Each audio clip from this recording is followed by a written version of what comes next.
Contre les juges iniques. Il n'y a pas d'iniquité plus odieuse que celle qui commet l'injustice au nom même de la justice.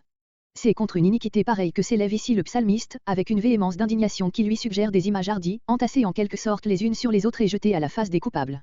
Aucun indice ne révèle l'occasion précise qui suggéra au psalmiste de telles menaces. On a pensé soit à l'époque de Saül, soit à celle où Absalom feignait un grand désir de rendre la justice mieux que son père, et cela, pour s'attirer des partisans et préparer ses crimes, 2 Samuel 15.5. Mais aucune de ces conjectures ne s'impose de préférence à l'autre. À bien des époques il y a eu et il y aura encore des juges iniques.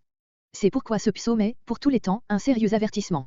Après l'apostrophe initiale, qui introduit brusquement le psaume, versets 2 et 3, une première strophe stigmatise l'esprit qui anime les méchants, versets 4 à 6, une seconde demande et annonce leur châtiment, versets 7 à 10, les 2 derniers versets sont le chant de triomphe anticipé du juste, versets entre 11 et 12. Verset 2.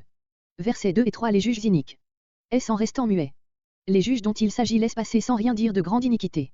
Ainsi compris, le texte offre une contradiction voulue, vous êtes donc juge pour ne pas juger, en hébreu, est-ce un mutisme de justice que vous dites, une sentence muette que vous rendez? Au moyen d'une légère correction, on obtient le sens suivant, est-ce vraiment la justice que vous rendez, ô Dieu? Ce titre de Dieu serait appliqué aux juges, parce que leurs sentences doivent être en réalité celles de Dieu. Comparez Psaume 82.6. Il y aurait à la fois dans ce nom ironie et sanglant reproche. Cependant une modification du texte primitif ne nous semble pas s'imposer. Verset 3. Dans votre cœur, vos pensées cachées sont déjà des crimes. Dans le pays, il s'agit ici des actes manifestes faisant suite aux pensées cachées et par lesquels les défenseurs du droit violent le droit, faisant pencher à leur gré la balance de la justice. Verset 4. Verset 4 assis le venin de la méchanceté. Dès le sein maternel. Les instincts pervertis de ces hommes injustes remontent, chez eux, aussi haut que la vie elle-même. C'est une constatation semblable que nous trouvons Psaume 51.7. Seulement la grande différence entre les hommes, tout mauvais de nature, est que les uns confessent leur perversion innée et s'en accusent, Psaume 51.7, tandis que les autres l'approuvent et travaillent à la renforcer. Les menteurs. Il est certain que tels instincts mauvais apparaissent dès la naissance avec plus de force chez les uns que chez d'autres. Verset 5. Comme l'aspic. Parmi les méchants eux-mêmes, comme parmi les serpents, il y a des degrés de malignité. Les plus dangereux sont ceux qui sont volontairement réfractaires à tous les charmes, toutes les bonnes influences, qui neutraliseraient leur venin. Verset 7. Verset 7 a dit imprécation. Brise-leur les dents.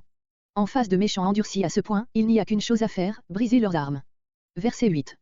Qu'ils disparaissent. Rendus incapables de nuire, ils seront bientôt incapables de vivre. Verset 9. Comme la limace. Dont la marche laisse sur la terre une traînée de matière gluante, de sorte que le préjugé populaire pouvait y voir une dissolution graduelle de l'animal lui-même. Roïs. Verset 10. Avant que vos chaudières.